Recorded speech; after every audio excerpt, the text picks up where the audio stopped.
want to accommodate as many people as possible.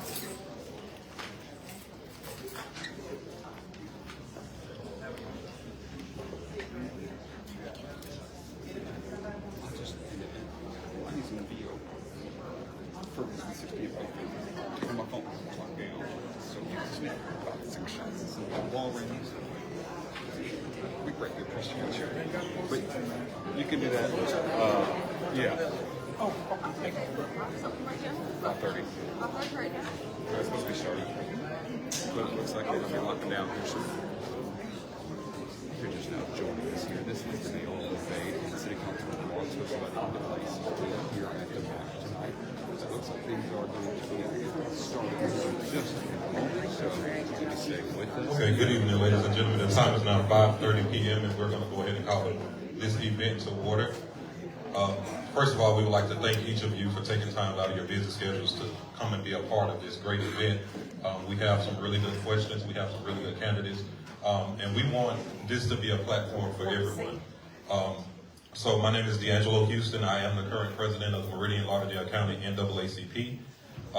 At this time, we're going to be asking if Dr. Goodwin could take the stage, as well as Ms. Erica Steele. Dr. Goodwin is going to open it up in prayer, and Ms. Erica Steele is going to lead us and lift every voice and sing.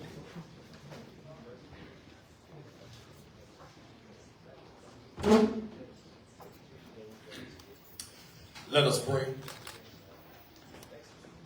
Eternal and almighty God, we bow, Lord, in the name of Jesus. Master, first of all, to thank you for your many blessings.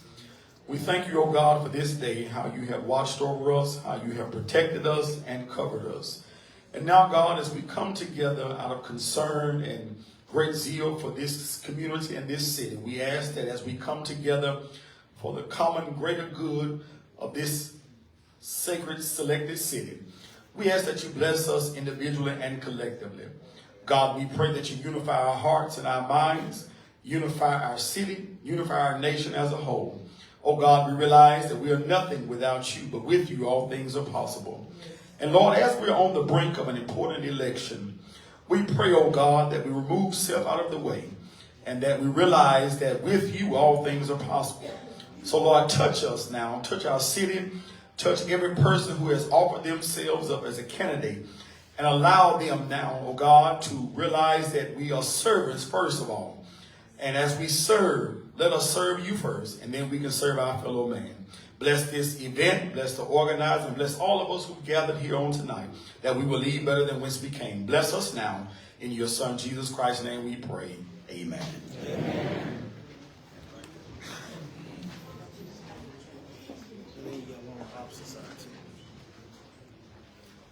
Good evening again. If everybody could stand and assist with me singing the first verse of Lift Every Voice We Sing. Lift every voice and sing till earth and heaven ring. Ring with the harmony of liberty. Let our rejoicing rise high as the listening skies. Let every sound loud as the rolling sea. Sing a song full of the faith that the dark past has taught us. Sing a song full of the hope that the present has brought us. Facing the rising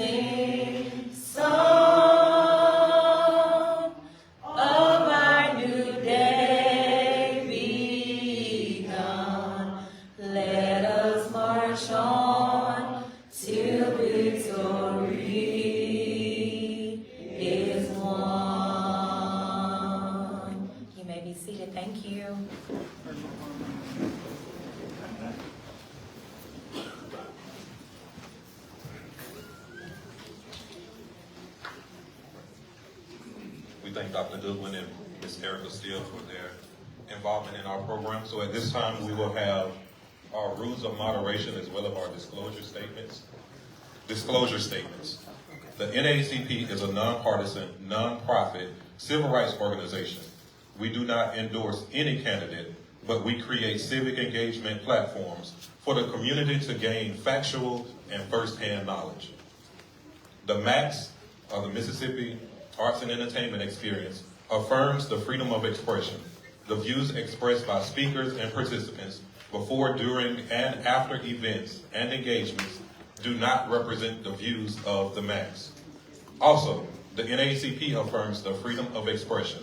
The views expressed by speakers and participants before, during, and after events do not represent the views of the National Association for the Advancement of Colored People. Rules of moderation. Each candidate will be given 90 seconds to answer questions. Each candidate will be given a 45-second rebuttal opportunity, and this will be for the mayoral candidates. 15-second follow-ups will be allowed at the discretion of the moderator only. Candidates, we ask that you be respectful of the opponent's time and do not interfere or interrupt while they are speaking. And audience, we are asking you to not cheer except at this moment before we call the candidates, after the city council candidates have left the platform, and at the end of the debate. We do realize that everyone likes to applaud when we hear things that we agree with, and sometimes we like to boo when we hear things that we don't agree with.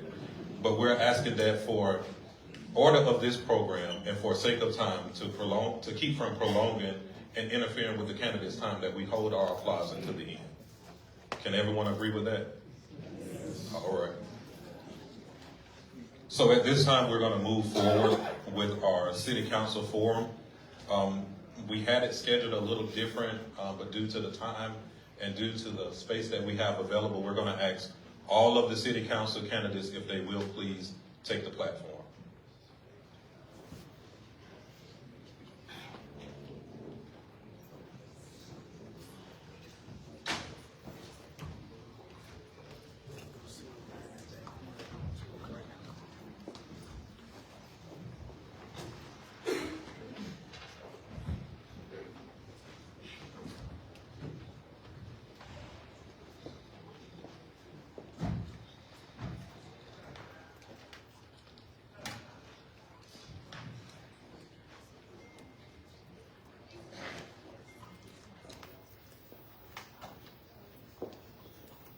All right, so at this time, we will begin our city council forum.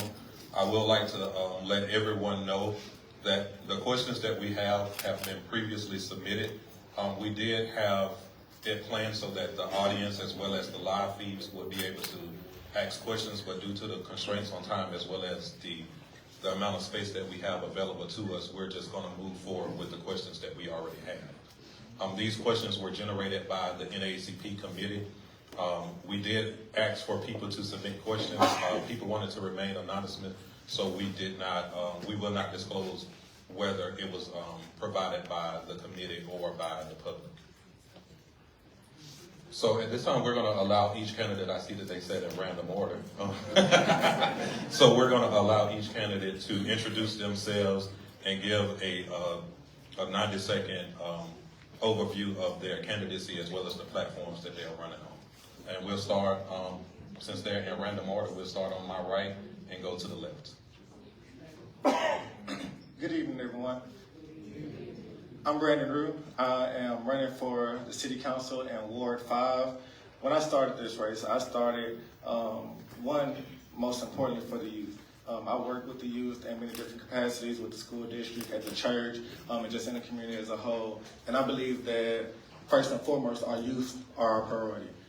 Some of the things that I want and wish to accomplish with the youth is, for one, creating a Ward 5 Youth Leadership Council, where we're going to allow, where we're going to expose the youth to different opportunities and different experiences. Also, creating and investing into the arts and the sports programs and facilities in our city, to where our youth have things to do in our city. Another reason I decided to run is because I want to make sure that we're investing in the people of our city. We see a lot going on and trying to attract outside business and things of that nature, which is great, but we need to also make sure that we're investing in the people that's already here in our city, making sure that people are proud to be Meridians, make sure that people in our city feel that they can be successful here. They don't have to go to a Jackson, a Hattiesburg, Atlanta, or Houston, but they can be successful right here in Meridian. So I want to invest in our people, making sure that our people know that the city of Meridian is a place where we can stay, grow, and thrive. I'm also running because I feel that we need to get creative on how we address public safety. We all know that crime is an issue in our community, but we need to get creative on what that looks like. Once again, I'm Brandon Rue, and I'm asking for your vote on June 3rd for Meridian City Council Ward 5. Good evening, everyone. My name is Tracy Timms, Ward 3 candidate for City Council. Born and raised here in Meridian, Mississippi. Married to my wife 23 years. She's somewhere in here, Regina. 5 sons, ages 30 to 35. I'm born and raised here. I've been here all my life. I made Meridian my home. I never wanted to leave. I'm never leaving. I know that. So with that in mind, I just decided I've done a lot outside of City Hall, just from a residential standpoint, and I decided to see if there was anything different that I could do, basically on the other side of it. And that's it for me. I'm Tracy Timms, Ward 3, City Council. Good evening, everyone.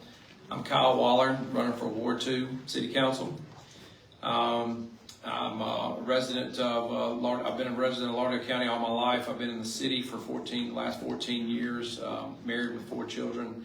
And, you know, I want to create a better place for them to grow up.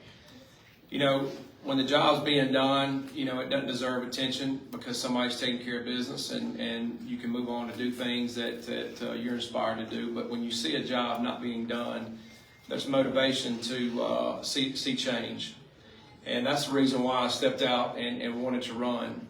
You know, when you walk through my area, there's nothing to hear gunshots, you know, at 10:30, 11:30 at night all the time. And so that's something that I know we deal with or currently plagued with in our city that I know we can fix. And ultimately, as a councilman, you know, we don't make the big decisions. Ultimately, the mayor's running the city. But we have to put together a council that's going to work together, work with the mayor. That's what we've lacked, I feel like, over the last couple of terms is a council that wants to work with the mayor. I think we're dealing with a little bit of that right now in our city, if anyone's paying attention. But we have to work together because nothing's going to get done. And if we can't get our house in order, how could anybody expect anybody to come here and spend millions of dollars investing in our community if we can't get our house in order? So that's my goal here, is to bring together a council that's going to work with the mayor, set the city up for success, and take us into the future that we all deserve. Thank you. Kyle Waller, Ward 2, City Council. Good evening. My name is Elliot Brewer. I'm your Republican nominee for City Council Ward 1. Lived in Lauderdale County for 39 years. Married to my wife. This coming June will be 15 years. We have 3 wonderful kids. My family is why I'm running for this office. My wife and I, we looked at opportunities to move outside this area, to see other thriving parts of the state, and we prayed through that. And we prayed that we would plant our flag here in Meridian. So with that, we wanted to get off the sidelines and see the change that we want for this city, for our community. So we are pushing forward through that, and my hope is on June 3rd that I will be elected to that seat. With that, I will bring to the table willingness to work with whomever is on the council, whomever's in that mayoral seat, because we as a citizenry will suffer in the long run if we do not come together and work together for the betterment of the city of Meridian. I'm a 16-year public education veteran, 7 years in school administration. So with that, I come with experience in working with state and federal funds and budgeting. I also come with bringing various groups of people that have different desires to one common goal, and that's the success of their student.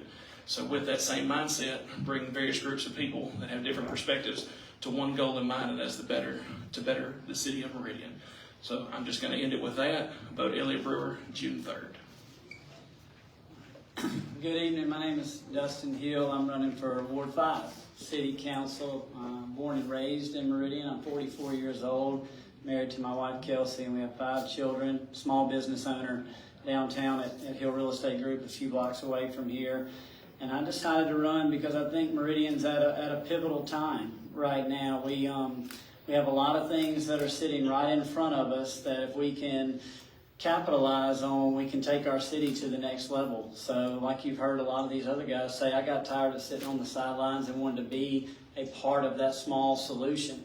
And there's no magic answers. It's just hard work, accountability, and communication. But you have to bring strong leadership to the table to accomplish those things in order to solve real problems. So I bring a background of working with organizations on board of directors and finance committees, and being a deacon in my church. Those are the types of things that I think have prepared me to be able to come in and work with city government, with other council members and the mayor's office to all unify ourselves. Because when you have that experience of working with different organizations and different people from different walks of life, you learn how to come together for a common goal. And so I hope that people see that leadership quality in me, and that you will vote for me on June 3rd for Ward 5 City Council. Thank you. Good evening, everyone. My name is Dwayne Davis. I'm a longtime resident here in the city of Meridian, Mississippi for 55 years. I've been married to my lovely wife, Angela Warren Davis, for the last 24 years. We have 5 boys and 1 girl. One not too long ago, deceased over a decade ago. We named our daycare business after him, Nino's Child Care Center. I've been in the daycare center for over 18 years. I asked the Lord to bless me with a lot of children. He did. Not only he blessed me with a lot of children in my home, he blessed me with 150 kids at my daycare center. So I always advise you, be careful what you ask the Lord for. But all in all, my reason of running for re-election is the city of Meridian. I am a public servant. I work for you. Your tax dollars I will defend. Transparency and accountability is my #1 key for the city of Meridian, to make sure it grows and thrives. We're on a good pace of making Meridian the best it can be. We got a couple of things going on, especially with the real-time crime center that's about to happen over here at the Meridian Police Department, and that'll be able to help detour some of the crime here in Meridian. We currently going to be going on another fund with the consent decree. That's something that under the federal law we got in a situation when we had sewage water going inside Washington fresh water. One of the reasons I want to stay on the council is to make sure that we use our taxpayer dollars the way they're supposed to. The reason why I said that, we already in a consent decree bond for $41 million, but we're paying $37 million in interest. That's a lot. That's too much to be going on in the city of Meridian. We need to be transparent to the citizens of Meridian and let them know what's going on with their tax dollars. Community development, we got a lot of investment on the east side of town. That's your time. Oh, man. Sorry. My name is Dwayne Davis. I'm running for Ward 2 for re-election. Thank you. Good evening, everyone. My name is Rick Spells. I am running for Ward 5 councilman position. I have to ask for your apology. I have to offer you my apology for being late. I had a very timely power outage right at about 3:30. My power came on about 20 minutes ago. I don't know how I did all of this in the dark. But over the last 40 plus years, I have been engaged with community service as a minister. Actually, beyond 40 plus years, almost 50 years, in 1977, as a 19-year-old, freshly moving to this area, I walked onto the campus of West Hills and became a PE teacher. That was the 1977 version of a Jamal Roberts. During that time, I had an opportunity to meet a lot of young men that I have encountered back and forth over the years. And after that, it's kind of like I was bit by the education bug. Several years later, I returned to college because I didn't do the right thing the first time around. But I graduated MCC in 1991 and then graduated Mississippi State University in 93. And then I put in 4 years as a chemistry and physics teacher at Cape Griffin Junior High School. After that, I continued community service in terms of ministry. We built a facility that is only 18% sanctuary, 82% community development, classrooms, gymnasium, and other things that are all about reaching people outside of the Sunday morning space. All right, that's your time, Mr. Spells. Thank you. You're welcome. So, ladies and gentlemen, I will give you the opportunity to applaud because I skipped over that last time. So, if you want to applaud, this is your time to do so.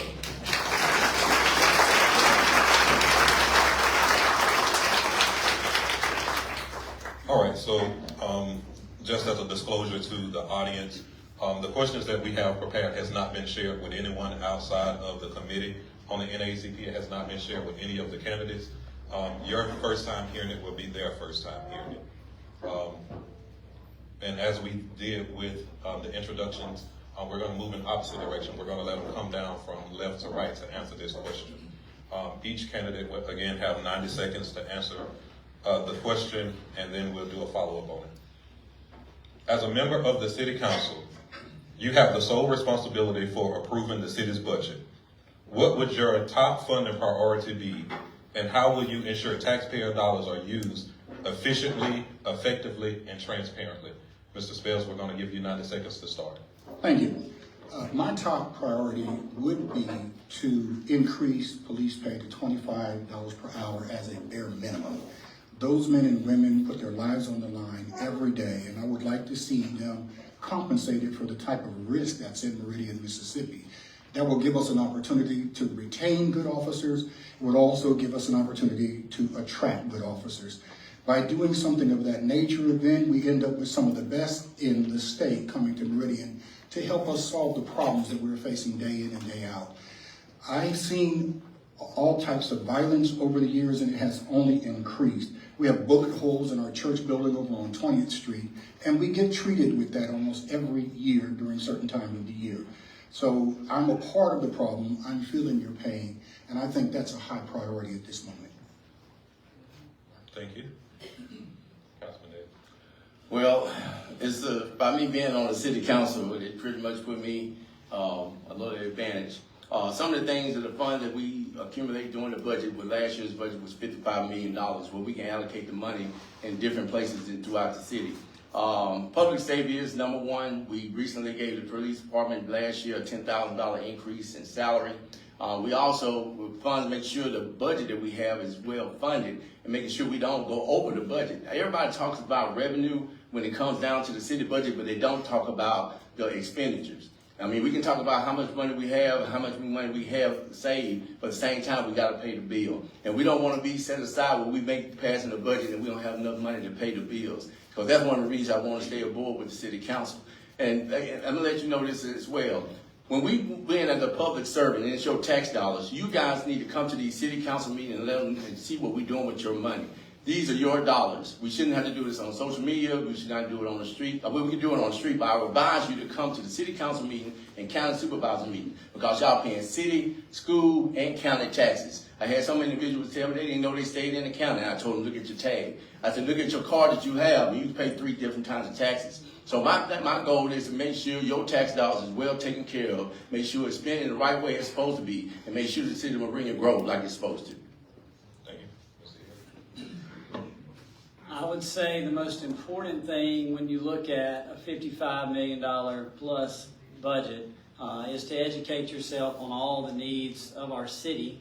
And I feel like that's going to be a strength of mine going in. And it would be hard for me to sit in this position, never been in Mr. Davis's position before, and pinpoint exactly what that would be without seeing the mayoral's plan, the department heads' plans, and all the needs put together. I understand public safety is a huge concern of ours, and I would certainly be in favor of increasing the salary of our officers and increasing our personnel overall to make sure that we are well funded and well equipped in that area. But I will tell you also, from door to door campaigning since January, I hear a lot of our citizens concerned about overgrown lots, dilapidated housing, so code enforcement things that need to be looked at that attract nuisances, that attract things that don't need to be going on. So we need to take a hard look at that as well. And also our infrastructure and maybe some paving in some roads in some areas that have gotten overlooked throughout the years. So I don't think it's easy to say there's one thing, but there's not really a clear-cut one thing until you dive in and look at it from a whole. And I welcome the opportunity to work with either one of these gentlemen and any of these gentlemen up here on the council and Ms. Walker herself as well, to have the opportunity to put our city in a better position that it's in right now by educating myself to the needs and the citizens of what they're wanting in our city. Thank you. I have two priorities. I know it asked for one. Obviously, the first one is public safety. We've discussed that one at length already. And that is imperative for us to make sure that we have adequately paid officers who are doing the job day in and day out, trying to protect us as a whole. The second thing is to ensure, I know we're under a consent decree, is to make sure that our infrastructure, our utilities are taken care of in that regard, because we do not want to end up on the national news in a negative light. We were just highlighted for something positive here recently with Jamal Roberts, but we don't want to be looking like Jackson or Flint, Michigan, or anything of that nature with our water in the state that it could be in. So we have to make sure that we have the funds in place and that we have that mindset fixed on. We need to take care of that so the federal government does not hit us with anything on down the road. So we've heard it said multiple times, public safety, right? That's the number one priority. Without that, ultimately, we would struggle to conduct business, to live our daily lives. That's something that we need, obviously, to not only fund more personnel, but obviously equipment. Day to day, what I do on a daily basis is train law enforcement out at NAS Meridian at the Regional Counter Drug Training Academy. We train in narcotics specifically. So I know a little bit about, the woes of law enforcement and how small the budgets are in most police departments and sheriff's offices. And so that's why we offer the no-cost training of them to obviously get them the most premier training we could possibly offer them. And that sits right here in Meridian. They don't have to leave, but we service the Southeast, pretty much the whole nation in some capacities. But they also touched on infrastructure.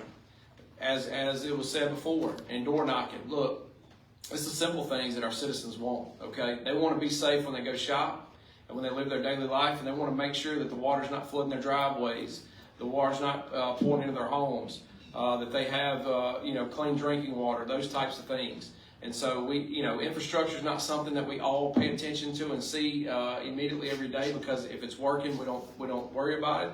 But the times it doesn't is when we really struggle. So those are my two top priorities. But we've heard everybody say the same thing as far as public safety, so we know that's the top priority. But one thing that I would love for this city council and the city to take a look at is job training. A lot of these young men, especially after high school, they don't want to go to school anymore. They're done. And we put such a large emphasis on our children graduating high school until they think it's nothing else they need to do. Kids are being thrown parties for graduating that we don't even get thrown for retiring and for nothing. So it's like they feel like they've reached their pinnacle after graduating high school. So I think there needs to be something that needs to be done and put in place for job training to let these children know that this is only the beginning. It's not the end. So that's my top priority, training them, and not only the kids, job training for some of these same people that they're talking about in public safety. They need some job training as well. Just yesterday I was in Highland Park, just paying attention and observing the police officers of Meridian, Mississippi. Very rude. They don't engage. They are antisocial, and they need some job training. So it's not just the children. I witnessed this myself. I actually had a police officer job training.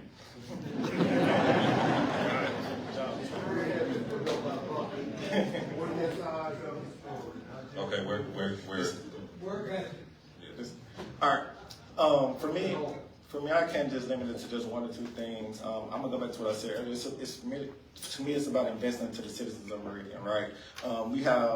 I think that the city does a decent job in a lot of things, but I think that one of the areas where we can stand to grow the most is investing into the people that already live here, investing to the people that's already in our communities. I know we have pots of money for nonprofit organizations, but we need to figure out how can we maybe create a pot of money or create programs for our small business owners. How can we go out and recreate some of the successes we have had with abandoned buildings that we turned around and made them successful businesses in our community, make them staples and highlights of our community. That's what I want to look at. Beyond what everybody has already said about public safety and the infrastructure and all that, we need to make sure that the people in our city are proud to be here. are proud to say, hey, I'm from Meridian, and also feel like that they can thrive and succeed here. And that starts by having a city leadership that is willing to invest in the people that are already here, and the people that live here. And so when I hopefully I'm on the city council, I almost got ahead of myself there, but we talking. But anyways, when I'm on the city council, one of the things I'm going to push for is making sure that the people of our city feel like that their city cares about them. Making sure that they're going to put the resources and the money behind them being Meridian, being from Meridian, being proud of Meridian, and so that people can look at our city and say, hey, I want to go to Meridian because I know that if I go to Meridian, I can be successful in Meridian. Thank you, gentlemen, for those answers. The next question is another duty of the city council members. As city council members, you also work as an oversight committee for the executive committee. The city council must work with the mayor, but also serve as checks and balances on power. How would you approach collaborations with the mayor's office while maintaining independence and oversight? This question will start with number 5, Mr. Hill. So I touched on it a little bit earlier. You have to be able to have strong leadership. We all have to unify and come together and be on the same page to go towards a common goal. So whoever is on the council and whoever is in the mayor's office, it is imperative that we get on the same page. It is also imperative to communicate the plan that the mayor has with your citizens and their concerns, and make sure that you're matching up what their goal is with the goal of the constituents that they want you to provide as the city council. I believe that I bring a background of working with organizations where it takes planning to be able to problem solve. We can all sit up here and identify the same problems, but you need someone that's a strong leader that has had the background in working with people all across the board to actually execute a plan to solve the problem. So I hope that transparency and communication is as important to these two gentlemen and these council members as it is to the citizens out there, because that is what I keep hearing over and over again. We have too many citizens that don't understand how government works and what government is trying to achieve. So I think if we can put ourselves out there and hold a level of accountability at a high regard, then we can all accomplish a goal that puts our city going in a better position. Thank you. All right, Mr. Rubin. Yes, for me, it starts with accountability and transparency. So I believe that it's important to form those relationships and work very closely with the mayor and the rest of the city council, because we can't do anything alone. Most of you know that in order to get anything passed on the city council, you got to have 3 votes. So me, myself, can never get anything done by myself. So it's important to build those relationships. Also, not only with the people on the council, but with your community. Being able to talk to the community, understand what the needs of the community are, and being able to express those, because when the citizens elect us to these positions, they're electing us as their voice. And so for me, it's going to be important that we create opportunities for the citizens to hear from all their elected official leaders, whether it is at the city council meetings or creating special meetings, whether it's once a month, once a quarter, whatever, where they can see their city councilman and their mayor in a space where they can sit us down and just ask questions as much as they want. That's how we build those relationships with each other, but also with our community. Because if we don't have those relationships with our community, then we'll never be able to do the job of the city council. We'll never be able to do the job that the people elected us to. And so for me, the biggest thing is making sure that our citizens and our community have the opportunity to reach us, talk to us, and we go back and represent their concerns and not ours. Thank you, Mr. Spales. One of the things that we would need to understand is that the future belongs to those who seek peace. We have to have a cordial relationship with every individual that is sitting at the table. Where there's no vision, the city perishes. And so to be able to receive vision from one of these executives that we may potentially have in just a few more weeks is the beginning point. After that, you have to have a liaison as the city council between you and that executive to understand the pulse of the city and the residents. I do agree that we do need to look at other aspects such as workforce development, but then the fiduciary responsibilities of oversight of tax dollars is going to require transparency. Unless we are clear about everything that's on the table, we cannot account for what's on the table. So I do believe that we have to hold everybody's feet to the fire and make certain that we are doubling over every dime that we spend, and we don't end up in contracts that actually waste resources. Being under the consent decree also attracts a lot of roaches to Meridian, Mississippi. Contractors believe that this is a free-for-all, and they come in and they point out problems and they make us feel as though we are in a vulnerable position and we have to hire them to solve problems that we don't actually have. My background in construction, my background in education, my background in leadership development, my background in ministry. All right, that's time. No. Before we continue, well, we do know that we have a lot of people who are standing in the room and wants to be a part of this firsthand. However, if you're tired of standing, there are seats available in the gallery across the hall. I'm sure the volume is available so you can hear. Whenever you get tired of standing, you can go to the gallery to take a seat. All right, so moving forward, we will go to Mr. Waller. All right, so to not simplify this too much, but in anybody that's experienced marriage, right, you understand there's got to be give and take, right? And both of those, the man and wife did ask to be in that union, correct? And we're actually doing the same thing as mayoral candidates and councilman candidates. We're asking to do this. So with that, there's going to be give and take. There can't be, hey, I'm going to get my way all the time, correct? And you're going to have to learn to work together, communicate.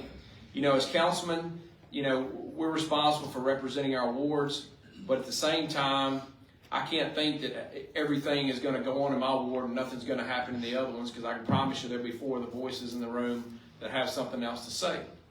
So with that being said, you know, it's imperative to have that relationship, that communication piece, and build that trust. Because if we don't have those 2 key components, then obviously we're going to continue down the path we've been on for so long. So we have to create that unity. We have to set agendas aside, set personality conflicts aside, and focus on, and be professionals and focus on the issues at hand that are plaguing our areas, and work with the mayor. We're in a strong mayoral form of government, and so ultimately it's the mayor's city to run, and with council overwatch, and just to make sure that we're spending the dollars that the taxpayers put us in charge to spend. Thank you. All right, Mr. Davis. Planning. Planning is the key between the city council and the mayor. If we don't have a plan, we don't have anything. If we go up there shooting from the hip, we just shooting from the hip. We won't even get anywhere doing that. One of the most important things when it comes down to planning is making sure the budget is in on time like it's supposed to be. And make sure that the mayor is allowing the city council to talk to some of the department heads and some of the workers to find out what's going on. Everybody don't know everything. That's the reason why we have a chance to talk to everyone that's dealing with this, that works with the city, because they are citizens too. You got to understand, they are taxpayers as well. So my thing is, planning is a big thing, and training, and to elaborate, is a big thing happening here in the city of Meridian as well. Because like I said, I go back to the Meridian Police Department. Some of the Meridian police officers left not because of money, they left because of leadership and training. And that's one of the most important things here in Meridian. And that when they left Meridian Police Department, they went to the Sheriff Department making less money. So it can't be all about the money. It's all about the leadership. Leadership is the main goal. And pretty much with the mayor, and pretty much I don't have a problem, and I don't let other city council members have a problem working with the mayor, but public service, making sure the people in my ward, what they ask for, to get what they need, because they are tax dollars, they're paying our salary, they had us up here, they voted for us to take care of the issues they have. I know there's other 400 candidates in here, and I am for the city of Meridian, but at the same time, Ward 2 is number 1 to me. Thank you. All right, Mr. Timms. I don't know if y'all noticed, but I was looking over to the right, taking a look at my wife when Mr. Waller was talking, and he mentioned about compromise. My wife and I live by it. That's a rule in our house, to prioritize and compromise. And it's just that simple with me. With the mayor, my thing is this. We have to be able to set our personal relationships aside and take care of business. We won't always agree, but we have to be able to look at each other and agree to disagree, shake hands, and move on. It's real easy. A lot of us in here been married a long time in long-term relationships. We do it all the time. And that's the way I see it. Prioritize and compromise. All right, Mr. Brewer. Yes, sir. Going back to the question, what we're looking for here is transparency and communication. First and foremost is whomever we have as our next mayor, we have to go through a strategic planning process. We have to systematically go through every check, every piece of information that we have so that we can make sure that we are communicating those needs, make sure we have funds to allocate towards those needs. But if we don't have a plan in place to begin with, then we're spinning our wheels. As far as the working together, my background proves that I'm willing to work with anybody at any given time. In education, you don't know who you're getting to walk through that door when you have those parent meetings. And so just being able to spend at whatever turn comes, being able to roll with it and work through it is what we have to do. A wise man who's in this room today told me that if I am to get this seat, never compromise anything that causes you to lose sleep at night. So I can promise you this, I will still look myself in the mirror every night. I will still sleep like a baby in the evening time. I will not compromise my morals for anything. So just keeping with that mindset, we are supposed to compromise with one another. We will need to come to the table for each other at different points in times, but we have to work together, we have to compromise, and we have to be transparent and communicate with one another. But we cannot do any of that without a strategic plan in place. So first and foremost is we have to get that taken care of from a city standpoint. Thank you. All right, as a follow-up to that question, when it comes to oversight and balances of power, we all heard that you guys want transparency and work together with the mayor on their plan. However, what if a disagreement between the council and the mayor arise? How would you handle that conflict, and how would you discuss it with the public? We have about 14 minutes left in this segment, so we're going to start on my right and go to the left, and then we'll give you a minute to close out. Yeah, for me, no matter who's the mayor, no matter who else is on the council, for me it's going to always be about what's best for the city of Meridian and what's best for the citizens of the city of Meridian. It really does. It really gets no simpler than that. It's always going to be about what's best for the city and what's best for the citizens. When we look at disagreements and we look at different views, we gotta just always go back to the fundamental principle. Is this what's good for our city? I know that they're going to be, when you have 5 different people on the council and then a 6th person with the mayor, that's a lot of different personalities. That's a lot of different mindsets and there's a lot of different visions. And it's not our job. We're never going to be just this one unified body where we're just agreeing on everything. But as long as we're all going in with the heart and the mindset that we're going to do what's best for our city and what's best for the people of our city, then we can never go wrong. And that's what's going to always be on my mind and my heart as I'm making decisions in the city council.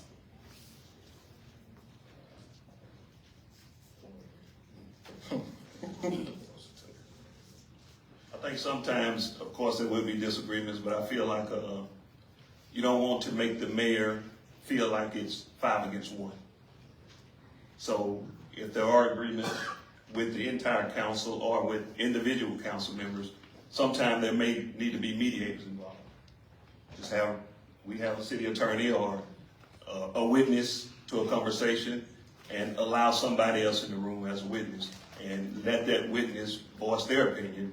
And basically just somebody other than the council and the mayor may need to be present during some conversations and just leave it in the room, make your decision, and move forward. So one thing that I think we all can agree on is, when you have a disagreement, to put it on display in front of the entire world is not the way to handle it. I think we have to have a united front. And we, there's going to be some hard conversations. That's going to happen. We want hard conversations because then you know that you're you're ultimately putting your best effort forward. And we're trying to look out for the best interest of our citizens. But at the same time, we don't need to put that on Front Street, because obviously with social media now, that can go viral, that can go everywhere. So we have to represent a united front. We have to come together, and regardless, and not slander one another. I mean, once we make a decision, we have to commit to each other, going back to building that trust, right? That relationship, that communication, to understand that, hey, look, we can agree to disagree. But at the end of the day, we have to have a united front, because that's what we're elected for. And that's why you put us in these seats, is to put the city in the best position to succeed. I can promise you this, I will always be the adult in the room, because I have to be in my day-to-day job. No matter what the outcomes are, whatever the decisions are, we have to work together. And as Mr. Waller alluded to just a moment ago, we have to have a united front. We have a responsibility to you all in this room and the rest of the citizens of the city of Meridian and Lauderdale County for that matter, to put our best foot forward and our best face on at all times, even in the face of adversity. We have to work together for the betterment of you all in this room and the rest of our citizens. We have to do that. As far as bad-mouthing one another in dark corners and alleyways and conversation at the dinner table, there's no place for that. It's going to happen eventually. We all know it will, because we're all human. But again, our best efforts have to be put to make sure that we are presenting a united front in everything that we do moving forward, so that we can make sure Meridian is moving forward. Thank you. We absolutely have to conduct ourselves in a professional manner in this position, along with the mayor. It's certainly okay to disagree on certain ideas and certain concepts. Listening to the other men up here speak made me think about what Dwayne said earlier. It kind of goes back to planning on the front end, and the communication and the relationship you establish with each other on the front end. And if you're clear on what the plan and the goals are from the very beginning, you probably are less likely to have more disagreements as you go along. So you've got to have that communication and that relationship on the front end to avoid that as much as possible. But we are grown professional citizens, and there is no reason for us to have heated arguments or heated disagreements in front of the citizens or in front of each other. There's just no place for it, to be honest with you. So I don't look for that to be an issue from my standpoint. There'll probably be things that I disagree with. I can cordially and respectfully have those conversations in private if I need to, either before or after the fact. But the back end of the question that Mr. Houston asked is, regardless of what the situation is and how you feel, it is our job to deliver that to the citizens of our ward and the city. So it's okay for you to tell the citizens why you agree or disagree with certain things, and I think it's our duty to tell them that and keep them fully informed. Thank you. I love all the answers. I wish everyone on the city up here that's sitting here can be there. I love the passion. I love the calmness. I love the participation out in the audience. I wish the city council auditorium would be the same way. One of the things with working with the administration is a good and powerful thing. But when it comes down to misunderstanding of not having confirmation with one another, we also can table items and we can have executive session when we come to decisions like that. So we can remove ourselves from the audience when we make decisions, those hard decisions like that. But like I said, once it's gonna come times where that emotion will come to you, and if you're passionate about your citizens and you're passionate about your ward, some things will come to you all of a sudden, and you have to hold yourself in composure. Some of the things I can speak on pretty much dealing with the budget. When you first come in, as all of us may see, some of us may see, you're dealing with $182 million budget. For you to allocate that money and make sure that tax dollars go to the right place, you're going to have some nerves. You're going to have nerves. You're going to be kind of iffy on some things you want to vote for and what not to vote for because you don't want to mess up.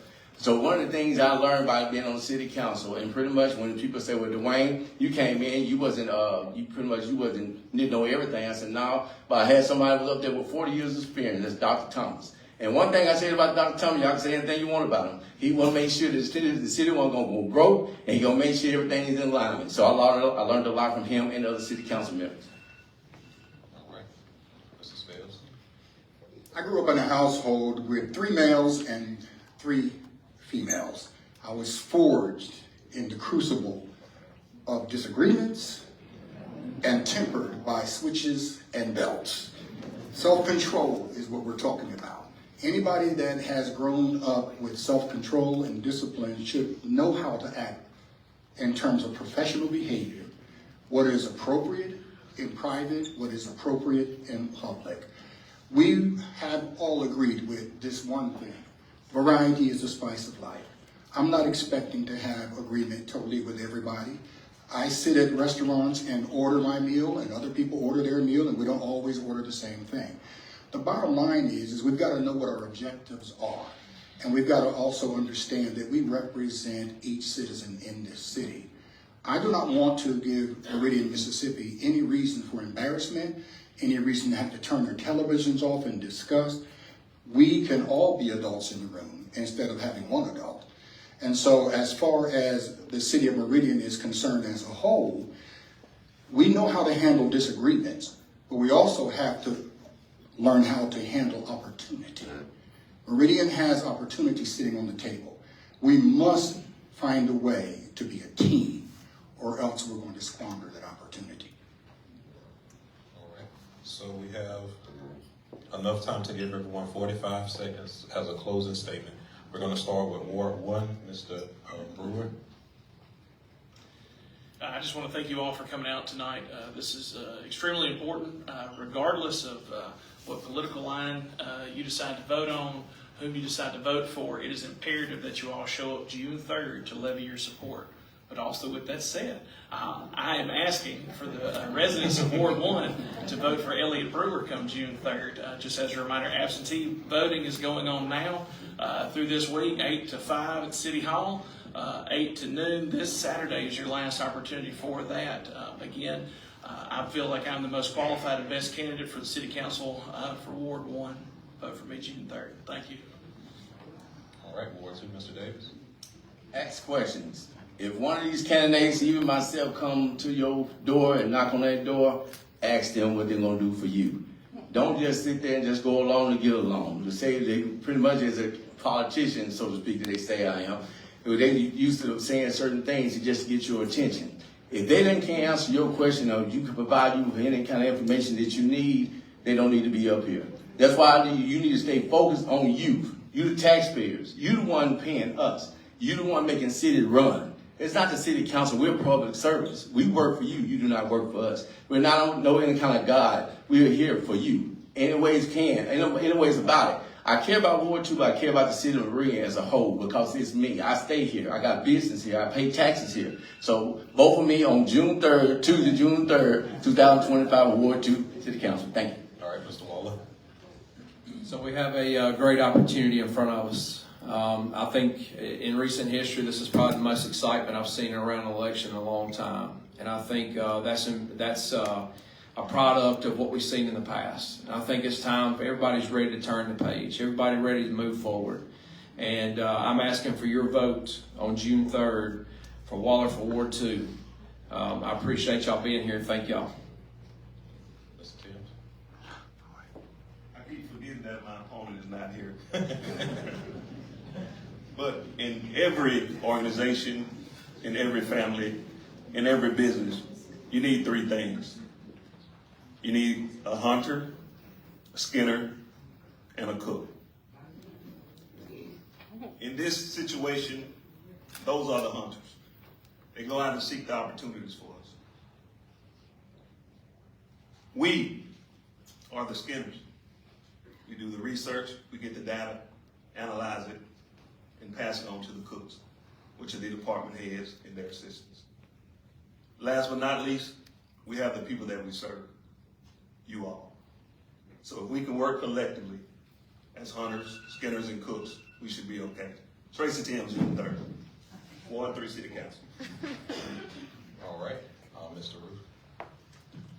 On June 3rd, every citizen of Meridian, Mississippi has an opportunity to shape the future of our city. It shouldn't be about party lines. It shouldn't be about popularity. It should be about who represents closely the closest to your vision for our city. So I ask that everybody in this room make a plan to vote. Talk to your friends and family and have them make a plan to vote. And when you're making that plan to vote, vote for the person, make that plan to vote for the person who shares your interest the most, who represents more of what you believe the vision of our city should be. And with that being said, I ask that on June 3rd, you vote for me, Brandon Rue, from Meridian City Council, Ward 5. Thank you. All right, Mr. Hill. Thank you all again for allowing us this opportunity, and thank you for the great turnout. This is the best forum that we've been to, even before the primary and now, so I appreciate the NAACP for having us. I would be honored to have your vote next Tuesday on June the 3rd. Please check that box for Dustin Hill for Ward 5 City Council. I would encourage you, just like these others have, please get out and vote. This is very important. Do not let 30% of the citizens for our community decide who your leadership is. And when you go and check those boxes, please ask yourself what the qualifications you are voting on. Who is the best candidate to approve your next police chief and other key department heads? Who is the best candidate to approve a $55 million plus budget? I believe I've put myself in a position to do that, and I would be honored to have you. Thank you so much. All right, Mrs. Spells. Also, I want to share my appreciation to the audience, the citizens of Meridian, for coming out and sharing this event with us. It has not been the best conditions, but you have toughed your way through because of your concerns. I, too, am very concerned as well. I do believe that we are in a great position. We have all types of assets within this city that can be grown and that can be developed. I have a background in so many areas, including going through Leadership Lauderdale. So many of the graduates are in office today. I never intended to run for office. I always wanted to run from office. But come June the 3rd, I would appreciate that you accommodate my running in the right direction. Thank you. Thank you. We would like to thank the candidates for their thoughtful responses. As we close this segment of the event, we encourage the public to stay informed and involved with the works of the City Council, because a transparent and responsive government starts with the engaged citizens. We're going to ask the candidates to come down, and you guys can give them applause for their participation.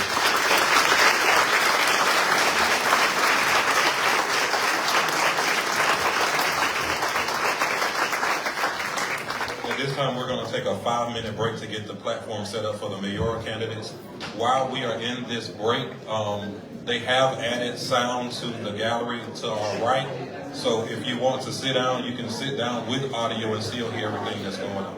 Thank you.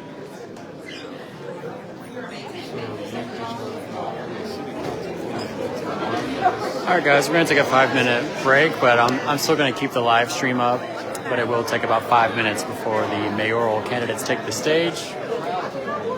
You can see they're right here in the front now, kind of getting ready.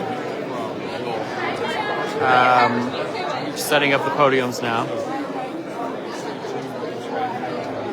So we're going to keep the live stream going. We just encourage that you stick with us. We've got a little bit less than 5 minutes now. And we'll bring you the latest on the mayoral debate.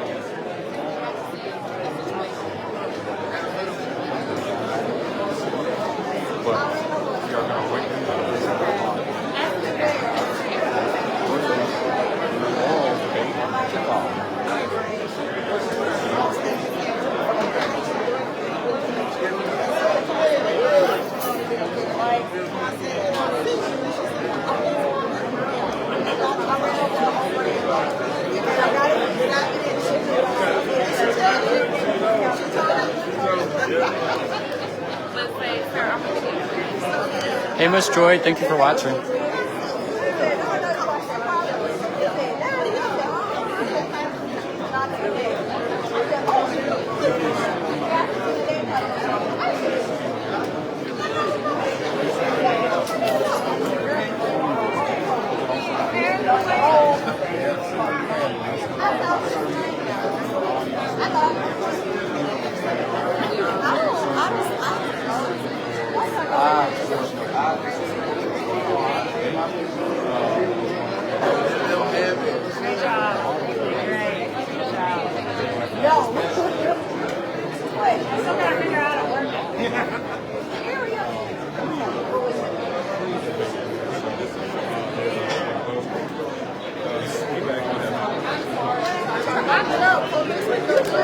not. I promise I'm not. I'm trying to get out of it.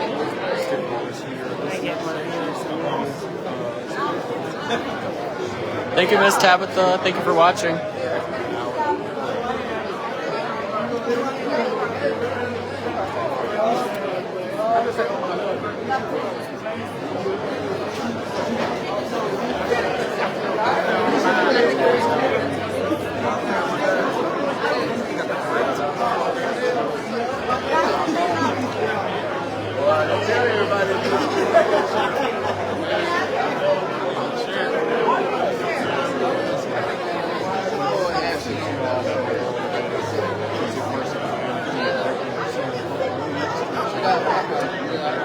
Check out the crowd. We have a huge turnout.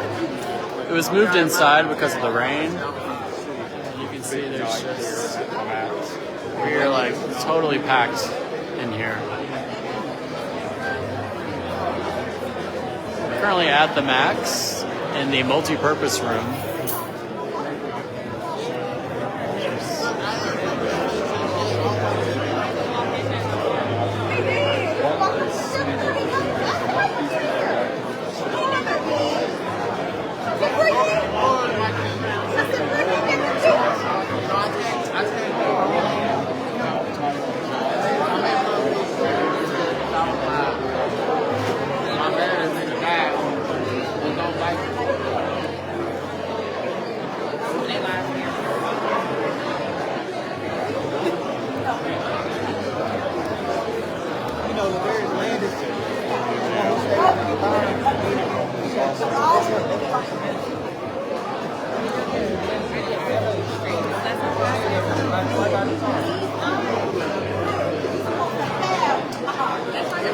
All right, sorry about that. I had to adjust the camera.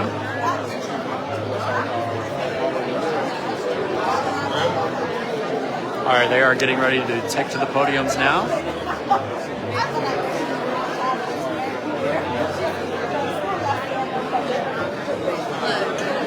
Thank you. Let's go ahead and see if we can get everything adjusted for this.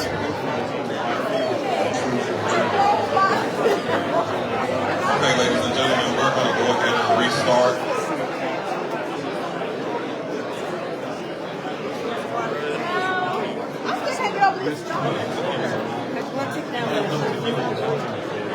I mean, I don't know how you have those some questions that you have never heard, but.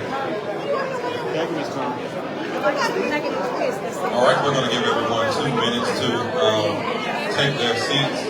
And also, while we're getting ready to restart, hello?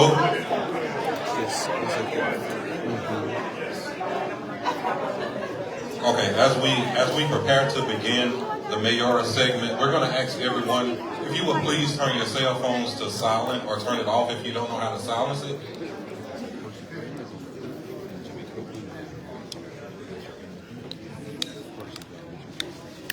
Again, there are seats in the gallery next door, and there is audio if you would like to have a seat instead of standing. We do have those opportunities for you.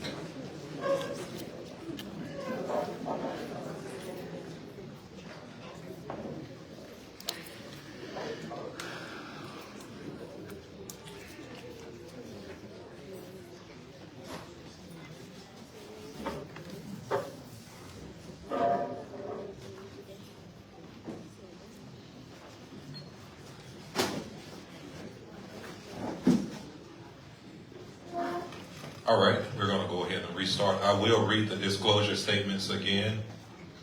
The NAACP is a nonpartisan, nonprofit civil rights organization.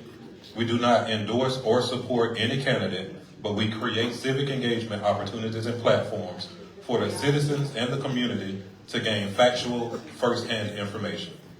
The MAX affirms the freedom of expression. Views expressed by the speakers, participants, before, during, and after events and engagements do not represent the views of the MAX. Also, the NAACP affirms the freedom of expression.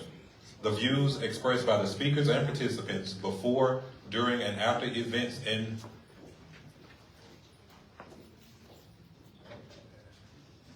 organizations do not reflect the views of the NAACP. Rules of moderation. Each candidate will be given 90 seconds to answer questions. The candidate will be given 45 seconds as a rebuttal opportunity, and a 15-second follow-up will be allowed at the discretion of the moderator. Again, we're asking everyone to turn off your devices. If you don't know how to put it on silent, turn it off. Oh, wait.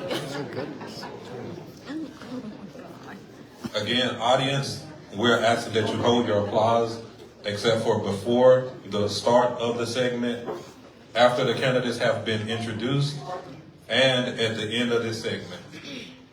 All right, so we're getting ready to start. So if you would like to applaud the mayoral candidates, this will be your opportunity to do so.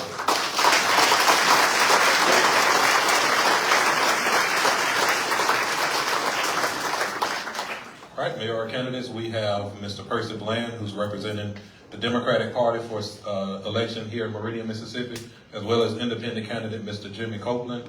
Candidates, we're going to give you 2 minutes as an opening to introduce yourselves. If y'all don't know who these people are by now, I'm just going to say that.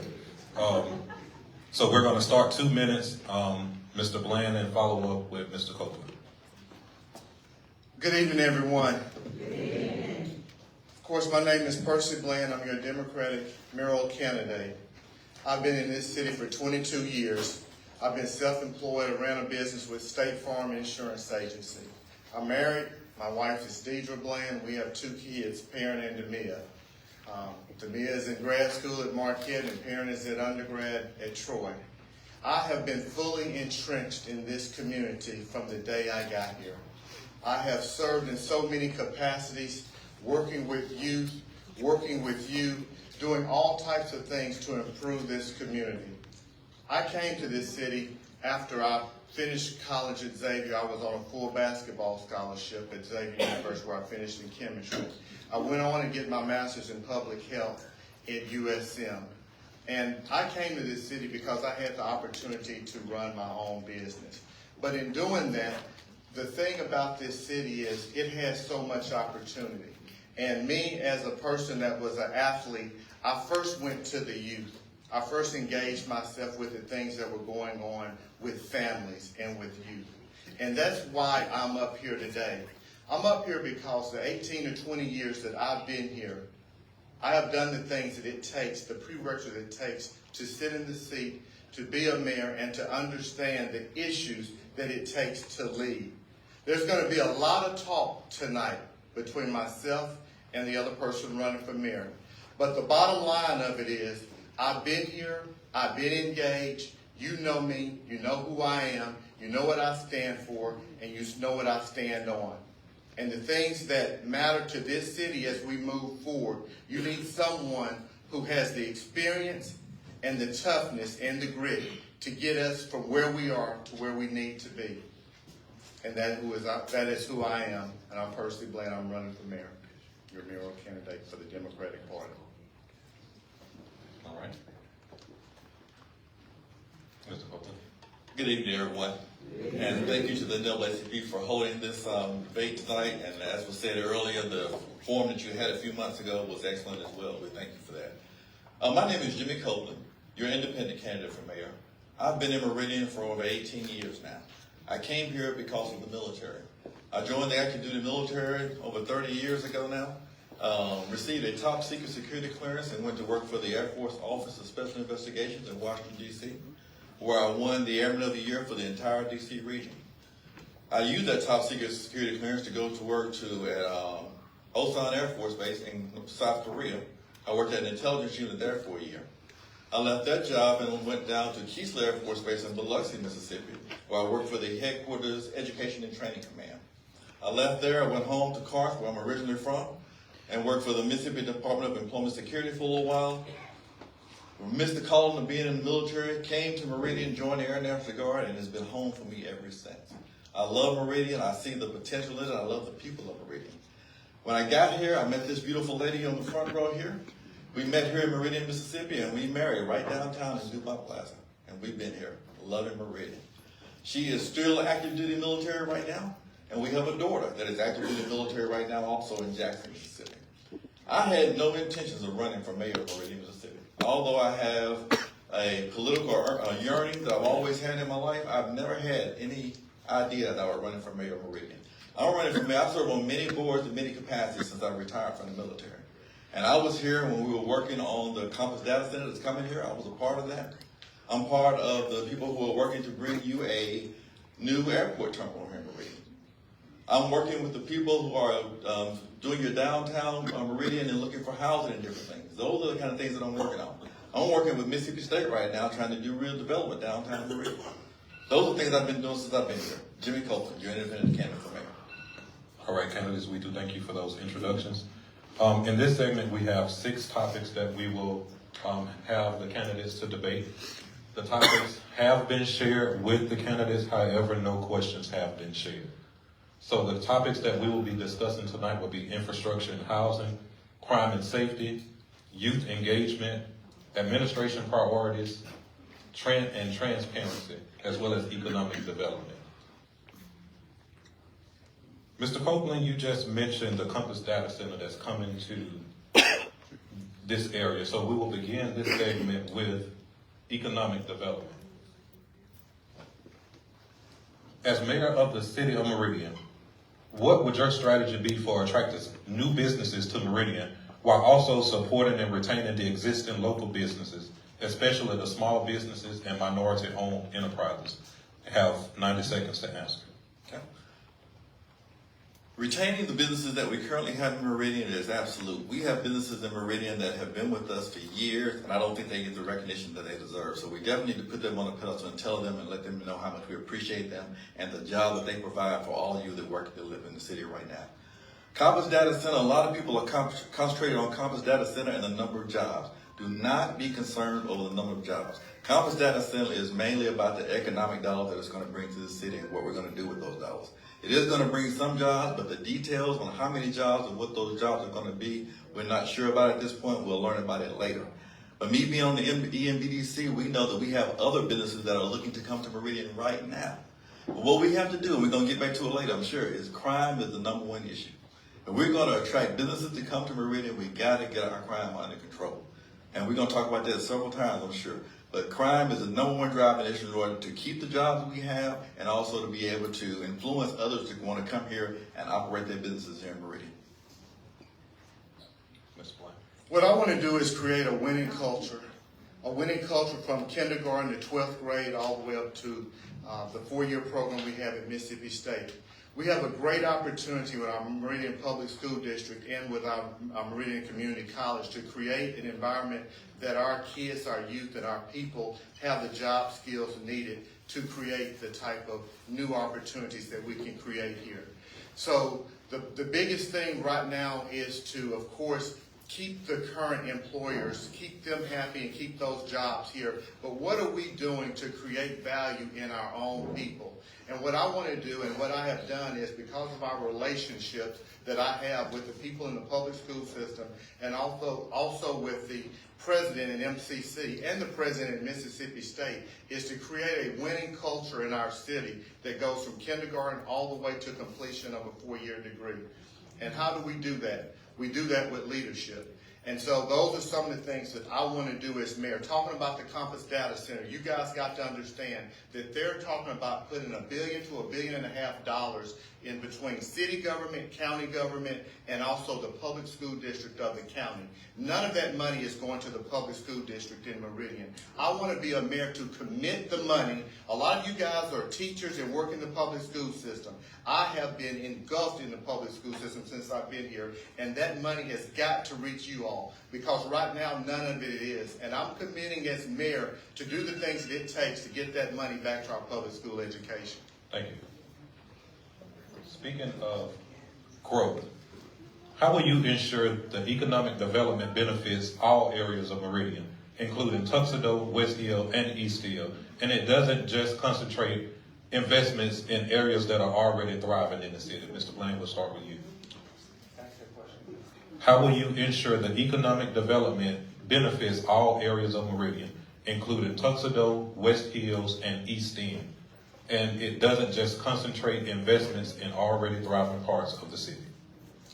So first thing is, if you know the Tuxedo area, it is an area that it needs a lot of work, and it almost is industrial site needed over there. I don't know if we're going to be able to bring homes over there, but what I want to do as mayor is to make sure that we are spreading opportunities across everyone, so it doesn't matter if you're on any side of the city, that you'll still get the opportunity. What I just discussed in having a winning environment, a winning culture from kindergarten all the way to 12th grade, those opportunities will be available for people no matter what side of town they are on. Our team and myself have walked this community from the east side, west, north, and south. We know the issues and the concerns of each area of this city, and we are committed to making sure that when the opportunity comes, you have a mayor in that seat that's going to provide fair opportunities across all areas of this city. All right, Mr. Copeland. I would submit to you that the reason that this question came up in this debate is the fact that it has not been done. And the fact that we have not made sure that things were done equally across all the communities. I went and sat down with the family in the Tuxedo community a few weeks ago, and we discussed, and he walked around, he showed me some different issues and some things that have been abandoned for years. There are streets in the Tuxedo area that have never been touched, while other streets have been paved 4 or 5 times. And that's because of the leadership of the city and the things have done that have not been done. Now, what I will do as mayor is, we talked about building relationships with the city council. I will try to meet. We have sunshine laws in Mississippi, so we can't meet where we're trying to vote on something or prepare something. I would like to meet with 2 of my city council members every other day in the week, so we'll get a chance to meet with all 5 when we eventually to discuss these type of issues and have those type of working relationships with those individuals, because they're responsible. Mr. Bland, I'll give you 45 seconds to respond. Well, first of all, the Tuxedo area is a very blighted area in this city. And it's an area that we have started to discuss having some opportunities as it relates to building homes and properties over there. And the way it looks now is, honestly, that it possibly needs to be an industrial site area. And so that's really the thing that I want to say about that area. And a lot of the issues in both wards 2 and 4 were major issues for years. And we have worked to do a lot of things in those areas to improve those areas, and we will continue it if I'm elected mayor. All right, Mr. Copeland, any follow-up? And no need for follow-up. All right. Our next question continues to the same topic. Meridian downtown has had beautiful updates, while other areas in the corridors of Meridian have untapped potential. What specific initiatives will you lead to revitalize these areas and make them hubs for economic activity? Mr. Copeland, we'll start with you. 90 seconds. We talk about dilapidated homes in Meridian. We have a lot of them, and a lot of them need to be torn down.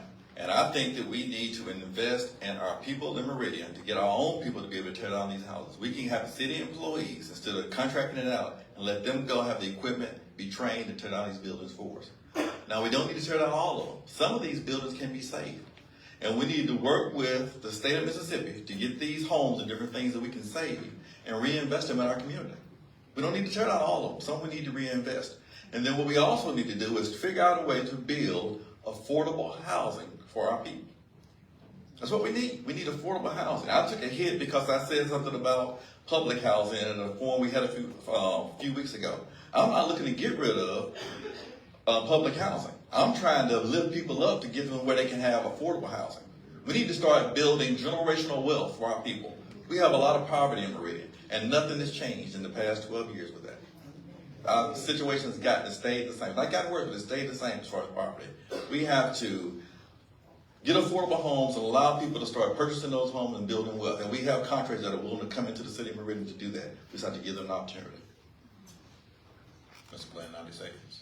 I've been part of that process. I've been part of the process to help people get out of poverty and to build their own life and to have their own homes. My opponent has not been at the table on any of that. He has not been a part of any of that growth or any of that talk to help improve the plight of our citizens here in this community. One of the biggest things that I've talked about all through this campaign is we already have people who are looking to invest in certain areas in our city in these blighted areas. And again, The truth is, we do not have the capacity within our own city government to tear down those houses. We do have to outsource that out to other people to do it to the level it needs to be done so that we can start rebuilding in those areas. So that is not true what my opponent is saying. But the biggest thing is we have been a part of that movement to help people who are poor or who are working poor to have a better quality of life. And my opponent has not. 45 seconds. 45 seconds. Show us how much he knows about me. If you know anything about me, Copeland Holdings is a real estate company. And what we do is we purchase homes throughout Mississippi that we own or finance those homes and properties for people to be able to buy directly from us. So they don't go to banks. These are low-income people, and people want to start a real estate business for themselves. That's what we've been doing since 2009 in Meridian. Okay? I'm just going to leave it at that. All right, Mr. Bland, 15 seconds. All right, so you guys have actually moved us to our next segment, which is infrastructure and housing. Affordable housing in Meridian. Meridian has seen both population decline as well as economic challenges. What concrete steps will you take to ensure affordable housing is available for working families while also revitalizing neglected neighborhoods without displacing those current residents? We'll start with you, Mr. Bland. Well, first of all, I work with the city council to put a plan together to make sure that we have the funding and the opportunity and a program that we can provide those services to those families. And again, Mr. Turner is here in the audience. We will also, continue to be a partner with Meridian Housing Authority to find solutions so that we can have a relationship and the funding from the city to make those things possible. The other part of that is, again, as I've said, to have the investors that are going to come in and also provide opportunities by being able to build those houses for affordable prices and also working with the banks. One of the things when I left office, we had a program that I want to resurrect, which is working with the banks so that we have the appraisals in position so that we can fit the way the construction is done to the appraisal so that a person can actually be afforded that home opportunity, and that's what I plan to do as mayor. All right, Ms. Copeland, 90 seconds. I agree with Mr. Bland. Working with the banks and the realtors to provide that type of funding is absolutely imperative. Last summer, I worked with the Meridian Main Street program. We had people come in, and we walked around and toured Meridian. And we looked at the different opportunities of where things could be placed, what we could do downtown as far as housing.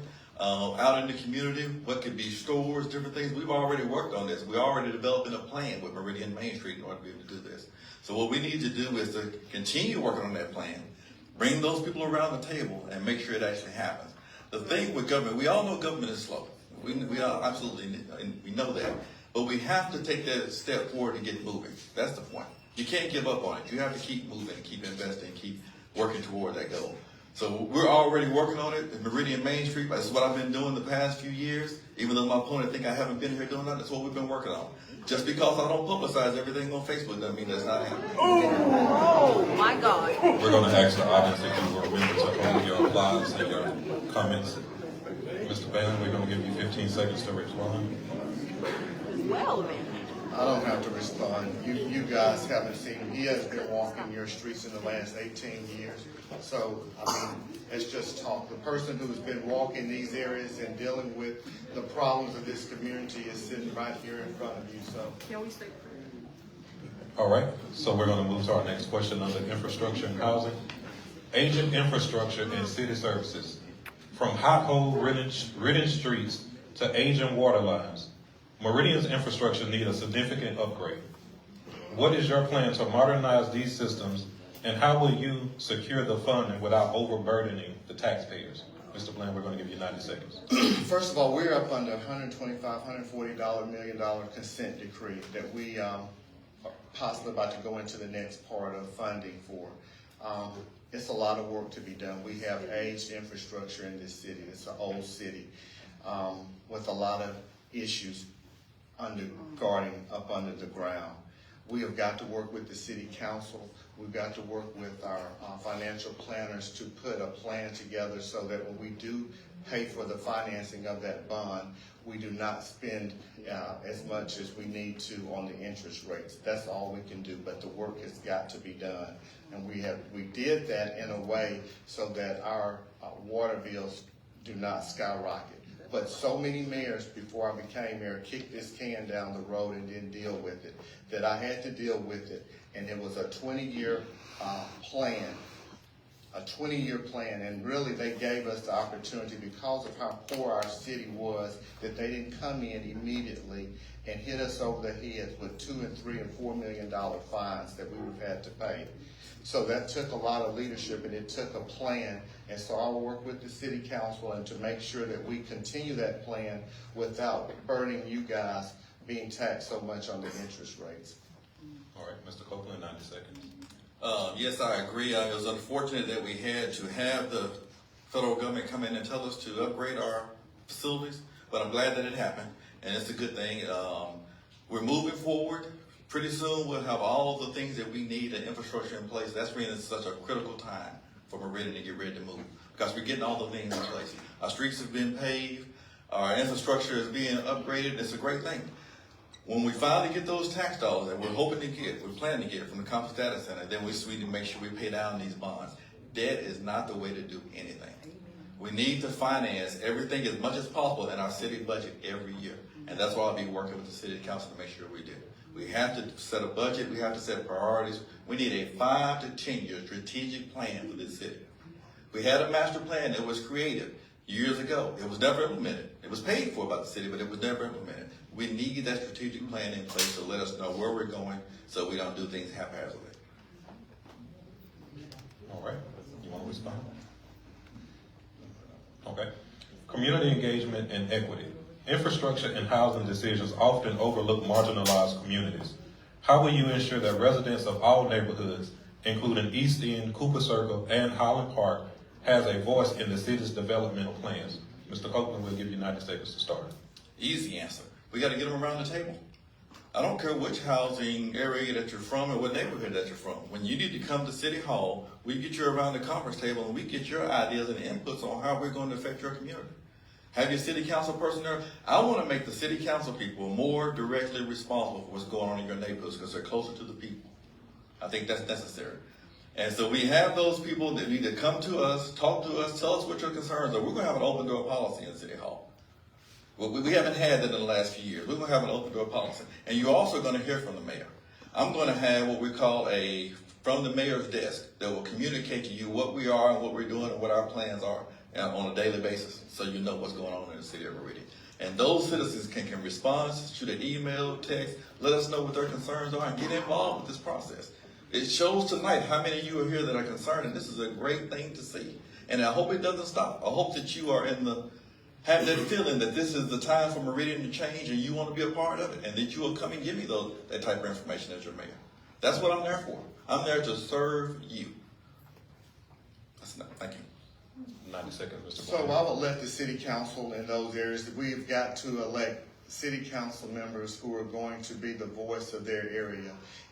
The mayor has a lot going on as being the mayor. So the city council people have got to be the one that engages on the grassroots level with the people so that we know exactly what issues and what areas in their wards that we need to provide funding for. So a simple answer to that is I will not try to overmanage that at all as mayor. I will rely on the communications that I get from the city council people in each one of those wards to handle that solution. All right. Our last question under this topic would be public transportation and accessibility. Public transportation options are limited here in the city of Meridian. How will you improve transportation infrastructure to ensure that residents, especially our seniors, our low-income families, and people without cars can access their jobs, healthcare, and education? Mr. Bland, we'll start with you. So when I first started in 2013, we had no public transportation in this city. We improved that by having a contract with the Choctaws in Philadelphia, and right now it's $3 one way wherever you want to go in this city, in all of Lauderdale County. You pay $6 round trip no matter how far you go. And one thing that I want to do, if we're having any issues with that contract, is to go back to the table and to find out what the issues are. And any of those people who are entrepreneurs who have their own business want to provide an opportunity for them to continue to do that as well. But the bottom line of it is we did not have public transportation. That was one of the first things that I did as mayor in 2013. And if we do need to improve upon that, I want to get the people back to the table and see what we need to do with that contract to improve it. All right, Mr. Copeland, 90 seconds. I agree with Mr. Bland that public transportation is very important in the city of Meridian. I'm not sure how far that Choctaw transportation system goes throughout the city. I'm not really sure how well it works, but we do need to look at it. I've had some citizens that's talked to me about it. We have some individuals that are in our community that are blind and different things like that have problems using that system. So it definitely needs to be something that we look at as a city and try to improve that. We can't grow as a city if we're not taking care of our citizens. And that's one thing we need to be able to do. You should be able to jump on a public transit city in a city the size of Meridian to be able to go anywhere you want to get to. And we need to work on that. But I thank Mr. Bland for the time that he did implement that during his administration because it's definitely necessary. All right, as a follow-up to that, Mr. Copeland, would you be interested in funding any type of public transit here in the city of Meridian? Anytime I'm a very conservative person when we talk about money. Anytime we're talking about funding something, we got to sit down with the budget and look at it and look with the city council. I am not going to obligate the city of Meridian for anything that we cannot take care of long term. We've had situations in Meridian where we've had to furlough some people and we've had some budget shortfalls. We cannot go back to that point. So public transportation that the city is paying for, it sounds like a great idea, but we got to sit down and look at the numbers. I'm not going to obligate you as a taxpayer and raise your taxes to take care of public transportation. All right, Mr. Bland, 45 seconds to respond. Real simple. It goes to the back and forth communications that my opponent does sometimes. First, he said a city our size should have public transportation. Then when you ask him where the funding is going to come from, he says, I'm very conservative. I don't know about that. So when you are in the position, when you say something, you got to mean what you say. If you believe that we need to have public transportation, you're going to find the funding or ask the city council to find the funding for it.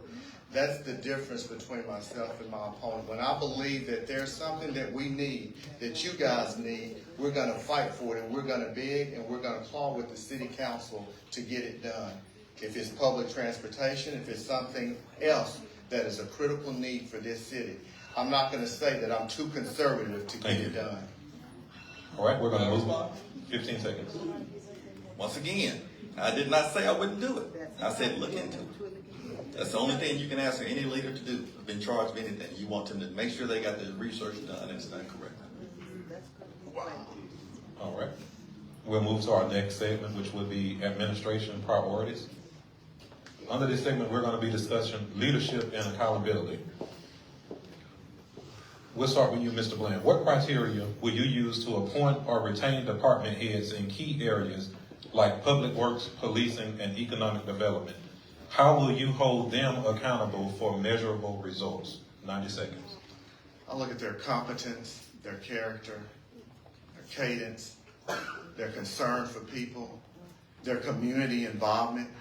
How involved have they been with this city? How engaging are they? Because they're going to be another mouthpiece for the mayor's office. They're going to have to be the ones that go out a lot of times and communicate to you guys in your community what is really going on.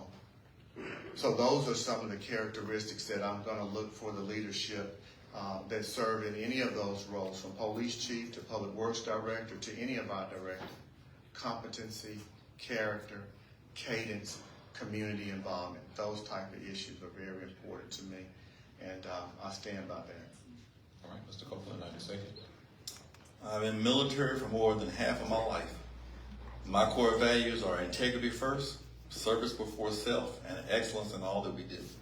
That's what I believe in, and that's what I'm going to make sure my department heads believe in. My department heads have to be sure that they can follow the vision that I set forth for this city, and that's what I'm going to do. I'm going to set forth a vision for this city. And they have to make sure that they can follow those. They have to be qualified for anybody that I select. And they're going to stand up to the muster of the scrutiny of the city council before I appoint them. and the city council will know who I'm appointing. We're not going to get to a board meeting, our first board meeting, and have to hash it out on who we're going to get. They're going to know ahead of time, look at the resume, and know who I'm looking at to appoint those department heads. It's critical. Like we said earlier, you can't get in front of the public and start hashing out things. That's our job to take care of sooner than that. All right. We know that the city has been without one for several years, but the chief administration officer plays a critical role in overseeing day-to-day city operations. What qualifications will you look for in your CAO, and how will you ensure that they are effectively managing the department heads and the delivering on your administration priorities? Mr. Copeland, we'll start with you, 90 seconds. Okay. I do have a CAO in mind. My CAO has worked at several different levels, supervised many people, multitask, travel to go out and work to communicate, to bring things back to the city of Meridian. That's the kind of CAO that I must have and will need. I need somebody who will work to the department head. The problem we have now in our government is that the city council will have questions of department heads, and department heads can't even respond. That's the way it's been set up. I'm not talking about Mr. Bland's administration. That's the way it's set up right now. And we have to have department heads that can respond to our city council, get them the information that they need, and to be able to make decisions effectively. So I need a CAO that's going to make sure those department heads are taking care of quality of life issues, that make sure the morale of our employees is good. The morale of our employees has been terrible the past 12 years. If you don't believe me, just ask them. Ask people who work for the city and what their morale level has been. So that's what my CAO's job is, to make sure that those department heads are taking care of our people so they will take care of you. Mr. Bland, 90 seconds. It goes back to what I just said about the department heads. Someone who has had the experience, has had the educational level, and has dealt with an organization the size of the city of Meridian, 300 to 400 to 500 employees, and also has the character and also has the things that I know that it's going to take to lead not only the 7 or 8 department heads, but also to make critical decisions with the other 500 to 600 employees. Also the person who's going to be able to break down major issues that's going to be going on when the attorneys come and provide us with information that we've got to make critical decisions on right then and there. No, Is that my bill? no, that's not. Okay. So that is the type of stuff that a good CAO is going to have to be able to do. But the main thing is they're going to have the competency and also have the experience to have been in an environment like the city. There are a lot of moving parts in the city. And for somebody to just look over there and say, you know, those things aren't great all the time, it's real easy to do. But at the end of the day, you've got to be in the arena, you've got to be in the seat. And whoever that CAO is, I want them to be a person who's already been in the fire before. All right, that question moves us to our next segment, which is transparency. Our first question on transparency is, we know that the city council has to confirm any appointment that the mayor makes as a department head. Are there any planned appointment or staffing changes that have been promised in advance of this election? If so, how do you ensure that these are based on qualifications rather than on political support? Mr. Copeland, we're going to give you 90 seconds to start. Okay. Being that I am not from Meridian, I've been here 18 years, but being that I'm not from here and I do not have family here, there will be no type of political appointments because of favoritism. I don't owe anybody in Meridian any favors, any promises. I haven't made any promises. I do have a CAO that I have asked and have looked at his resume, and it's going to be well fit, and I will submit that to the city council. And I have a chief of police that is well qualified to not only send me his resume, but send me all the priorities and how he's going to lay out his department. So that's the only 2 people that I've given any type of job indication to. But as far as anyone else, I have not made any promises. I have not made any promises to anybody who's made a campaign donation to me. I have not made any promises to any companies as far as contracts you're going to be able to receive. Because we all are going to start on an equal playing field on the day I start office. Everybody has an opportunity. All right, Mr. Bland, 90 seconds. No, we have talked to, after the primary race, almost every one of the department head people that currently work for the city. We're going to take the time to do that again and talk to all the people in the department head positions and to see where they fit or if they're going to stay on the team or not be on the team. have communicated to some people in those positions, in one position in particular, the police chief, that we do want to make a change there. And if I'm elected, we will make a change there. And we're committed to that. And the person that we will be bringing in has a great resume. And the biggest thing that we talk about is public safety in this community. And I know that from day one, he's going to make a big change, and he's going to deal with the training that needs to be done, and also implementing new officers. When I left from the mayor's office, we had over 87, 88 officers. We're down to 50-something officers right now. We've got to improve that. We've got to get back to working to where we can almost get to 95 officers or more with the city of Meridian, and that's where the budget is right now. And I think that the chief that I have in mind is going to get us there, and he's going to be committed to giving you the type of public safety that you need and deserve for this city. I'm glad that both of you guys mentioned resumes in your candidates for department heads, because our next question says, we know that resumes can be fluffed with information. What background information and research have you done on your candidates to ensure that their resume match up with their work history? Mr. Bland, we'll start with you. The department heads?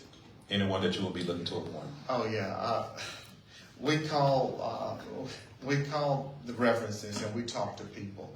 But the bottom line for these key positions, a lot of times, who they are, we've already followed them because we have been in this community and we have communicated with either people who they work with, or we've seen their growth in their work that they're currently doing. So, that won't be an issue where we have someone who has fluffed a resume. All of our people will be committed, and they will have the type of education and experience and background and the competency level to handle that job position coming in the door. All right, Mr. Copeland, 90 seconds. As I stated before, the only two people that I have spoken to are pretty much guaranteed that I will put them forth to the city council. I can verify every position that they've worked on their resume because I've been here to watch them do it. So I know what they've done. I know their education. I know their background. And again, we're not going to put anybody forward, as Mayor Bland said, that has fluffed anything. They have to stand behind their resume. We have to do the investigation, go back and look, and make sure before I submit them to the city council and have them question what type of leader I am, I'm going to make sure they're qualified to do the job. All right. Our next question says, with the increased revenue expected from the data center, how can you ensure that those dollars will be used appropriately? Mr. Bland, we'll start with you, 90 seconds. As I communicated to you, the Campus Data Center is committing supposedly $1 billion to $1.5 billion to be split up three ways, with the city government receiving about $45 to $55 million starting about budget year 2027. The county government is going to get the same dollar amount, and the county public school district about the same amount. What we want to do is to form some structure and some team to look at what needs are most important in the city as it relates to how we utilize our money. Also, if there are any things that we need to pay down from a debt standpoint, that because we're paying high interest rates, we want to get that out of the way. But this will be the first time in a long time that we will have money that we don't have to pay back, that we can seriously make a serious impact in our community. Again, as I said, I've been here for 18 to 20 years, and I've seen the needs of this community.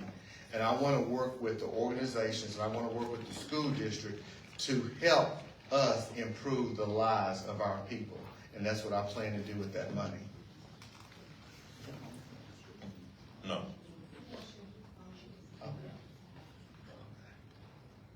I'm good. Okay. 90 seconds. The Campus Data Center money, we have waited for a development like this in Meridian for decades now. And once that money finally gets here, I want to make sure, that's one of the reasons that I'm running for office. I want to make sure we don't waste those tax dollars. I would like to sit down with the city council and see if we could reduce property taxes for the citizens of Meridian. May not be much, but anything would help our citizens. And I'd like to see if we could do that. And that's something we got to look at over the board and see if it's possible budget-wise to do it and we can maintain it. But that's something I would like to look at. And then we'd also, like you said, we need to look at our debt structure. reducing our debt, getting those interest rates paid out so that we can be ready to do the things that we need to do with that money.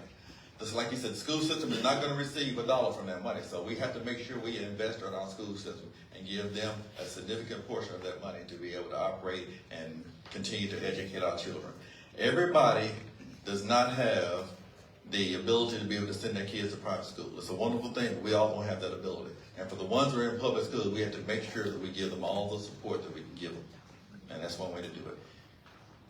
All right, with that, we'll move to our next segment, which is youth engagement. Youth voices in government. How will you ensure that the voices of Meridian youth are included in the city's decision-making? Would you support the creation of youth advisory councils or similar initiatives? Mr. Copeland, we'll give you 90 seconds to start. Okay. Youth Advisory Council is something that has been mentioned to me, and it's something that I've already written down as far as one of my plans. Another thing that I intend to do is get our summer youth job program back we used to have years ago, and get our kids working for our departments again and working within the city of Meridian. Put some money in their pocket, hopefully keep them out of trouble, and also teaches them a skill, and maybe make them love Meridian a little bit more. One other thing that I like to do, I like to have a shadow program. I like to have a student that comes and shadow the mayor, shadow your city council person. People may be interested in government and see how things actually work. Help us with our agendas. Follow us around the town. Maybe they can shadow the chief of police. I think those are great things for our youth to be able to do.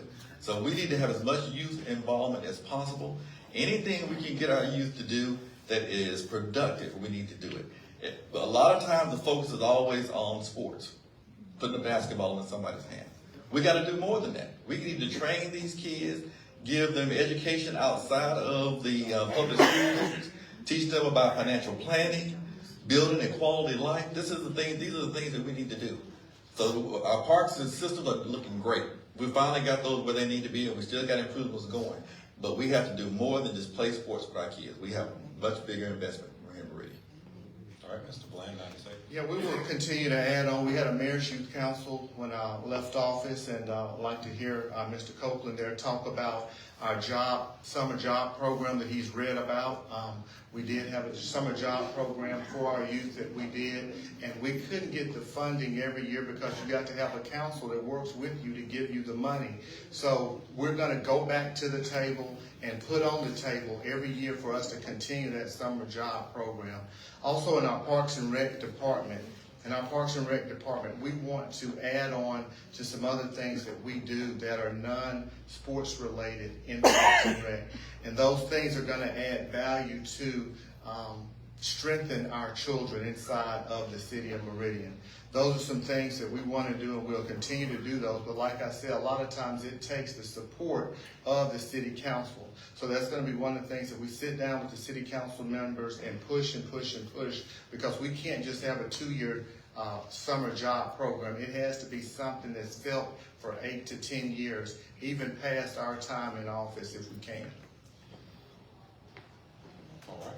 With that, we'll move to our final segment, the one that I think everybody has been waiting for, and that's crime and safety.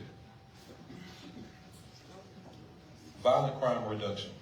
Meridian has seen its concerns about violent crimes in the recent years. What specific actions, and we want specific actions, will you take to reduce gun violence and to ensure safer neighborhoods, especially in the high crime areas? We'll give you 90 seconds, Mr. Copeland, to start. For the past 12 years, we have talked about a camera system in the city of Meridian, and we all know that it hasn't worked. We spent a lot of money on those camera systems. The one time I heard the camera system was being monitored somewhere on the coast and not even here locally. The current administration, is putting together what they call a real-time crime center. And what I understand about it, I've talked to the company itself, it's going to be an excellent system, what I understand. And it's going to have, starting out with 100 cameras, I believe. It's going to be monitored 24/7, and it's going to give us a better handle on the crime that we have in Meridian. And that's what we're hoping for. And if it's not, we have to make sure that it is effective. But I believe it's going to be a good system. I'm proud of Mayor Smith and the current city council for taking that step to get it done. Because we know we've been lied to and waiting on this for a long time. So I'm going to tell you, I got a good feeling it's going to work for us. And if it's not, we're going to make it work. We're going to start with those 100 cameras. We're going to increase them throughout the neighborhoods, make sure they're in those higher crime areas, just as he just said. And we're going to, the main thing we have to do is get more police officers on the street.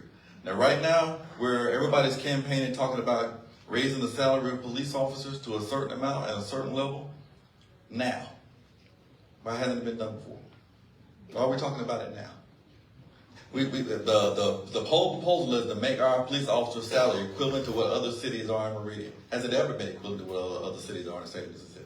Has it ever in the past 12 years? I agree that it needs to be done, but why hasn't it been done? Where are the priorities at? That's what leadership is about. It doesn't matter who's on the city council. It's about leadership. All right, Mr. Bland, 90 seconds. First thing is, with the camera system, we had a contract with Mississippi Power. We have a great partnership with Mississippi Power on a lot of things. Mississippi Power is the reason that data center is coming to Lauderdale County and to the city of Meridian. The contract for the cameras were with Mississippi Power, and their people who work on the coast actually are the ones who monitor the camera. But that camera system was a great camera system that also needed sometimes work and maintenance. Just like any contract that the city has, there's a lot of money that we have got to spend on the maintenance of that. Body cameras, you have a great body camera system, but you still got to spend money on the maintenance of those body cameras. The current contract is no good right now until we get the ability to use the power poles that Mississippi Power has. So even though they do have a contract right now, the current administration, we still have got to put up our own poles. The reason that contract was so great with Mississippi Power is because we could put those poles and we could change those cameras anywhere, depending on where the hot spots were. We had the flexibility to move those cameras and provide that safety to you in the area of concern that was the concern at the hottest at the time. Not being able to have your own poles means that you have to put two poles sometimes right by each other. That means the bad guys know where the cameras are at. That is a bad model and a bad system. All right. Our next question. When it comes to emergency response and public resources, a concerned citizen recently called the police around 3 a.m. stating that they heard gunshots. The police responded around 8 a.m. to find a deceased victim on their porch. How will you, or what resources will you engage to improve emergency response times and to ensure that the Meridian Police, Fire, and EMS systems have the training, equipment, and staffing needed to effectively serve our community?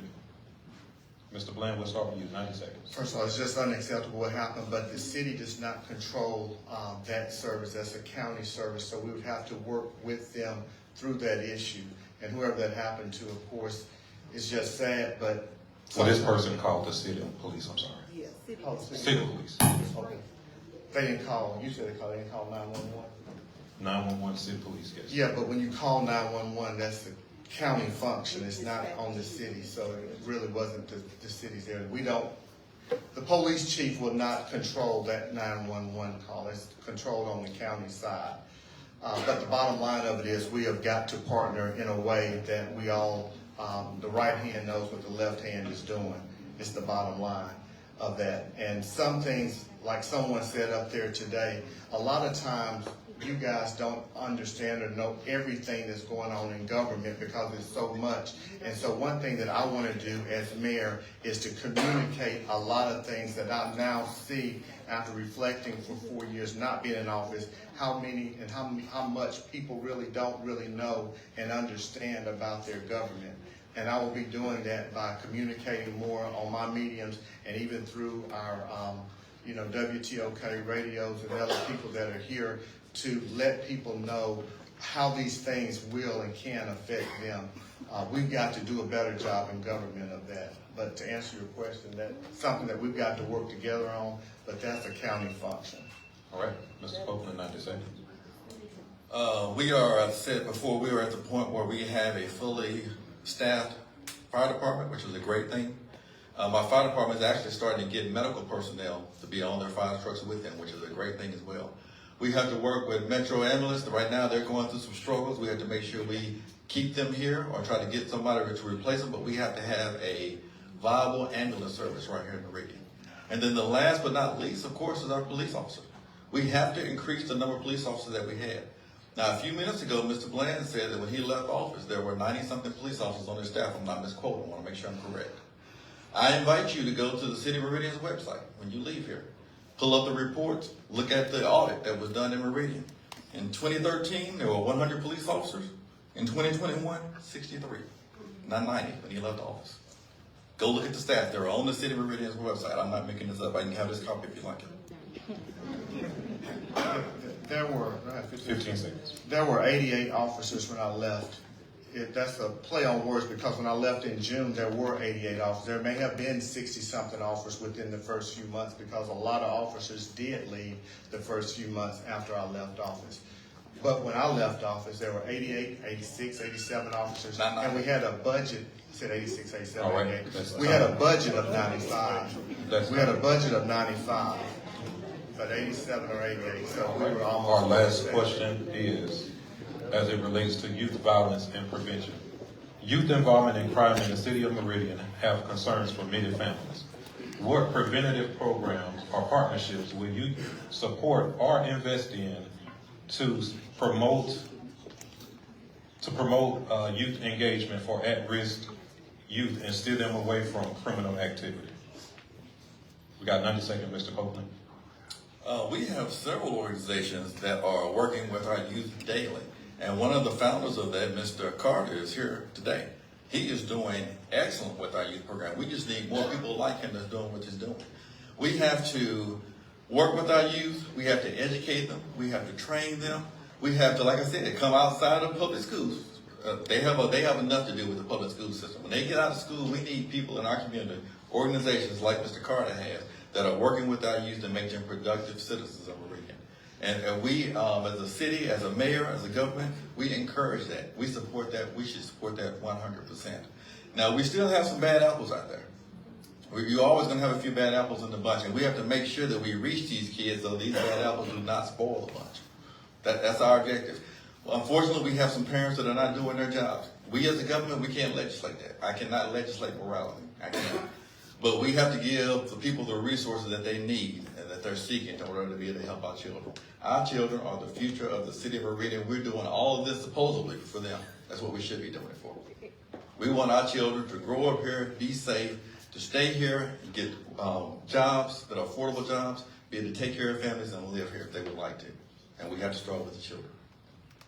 All right, Mr. Blaine, 90 seconds. I'll continue to do what I've always done, working with these agencies, from the Boys and Girls Club to Mr. Carter's agency, to myself, being a mentor of young men and young women myself, doing those things. We also have some truancy programs that we already have in place.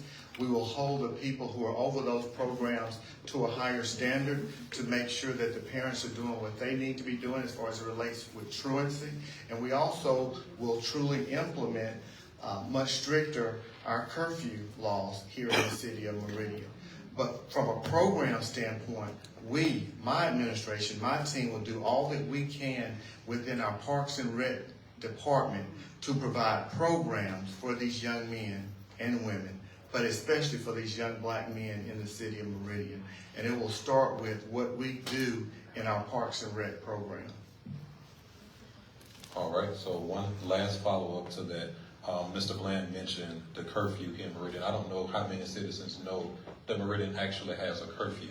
If you sit up and late enough to see the news, you will see the police chief come on and say, parents, it's 10 p.m.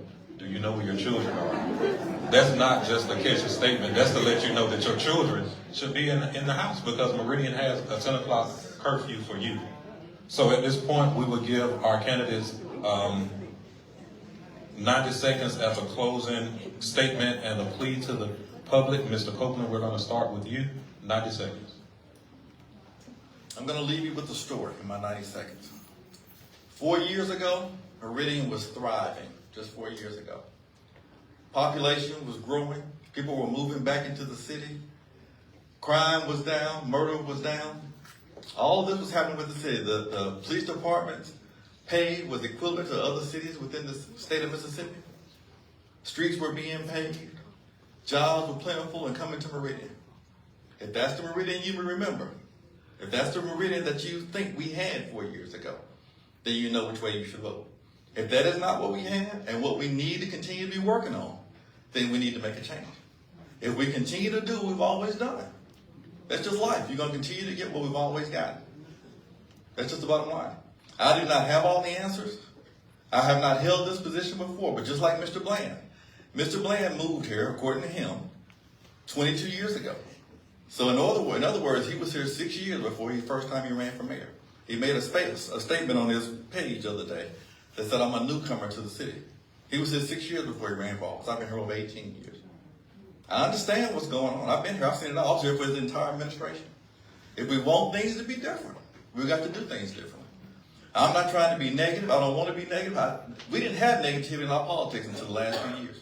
It didn't always used to be like this way in Meridian, and we need to change it. And I'm trying to clean things up and make things better.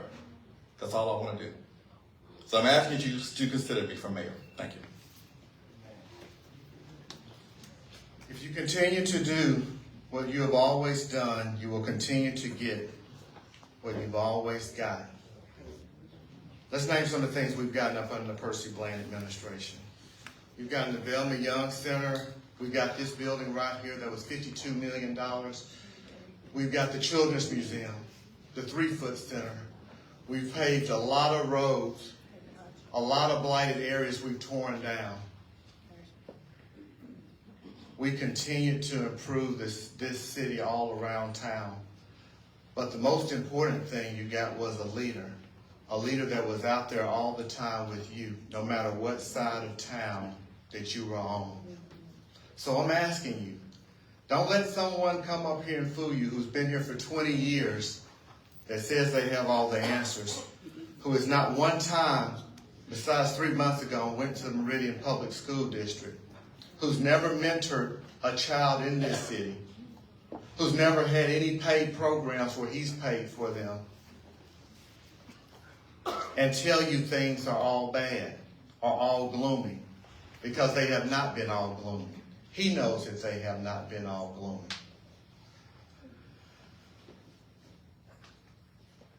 I have the experience of 8 years of mayor and 4 years of reflection. And I'm ready to lead day one. So I'm asking on June 3rd for your vote and your support so I can once again be the mayor of the city of Meridian. Mr. Bland. Thank you. We do thank the candidates for their time tonight. We would ask that you guys give them a round of applause. We know that we have a very important decision to make on June 3rd. So make a plan to vote, make a plan to take someone with you, because as everyone has already said, this is a very pivotal time in Meridian. Me, I'll catch you. At this time, we're going to welcome Dr.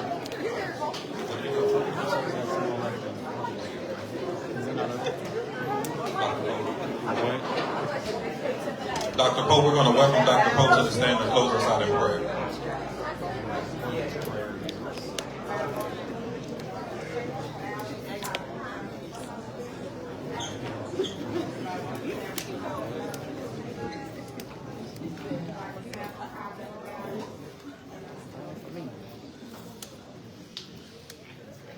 Gracious God, we thank you for the opportunity to gather today and discuss matters of importance. We pray that the discussions we have had and the decisions we have made may be guided by wisdom and your will. We ask for your blessings on all those involved in this meeting and for peaceful and productive resolutions to any disagreements. May your light guide us as we move forward. Amen. Amen.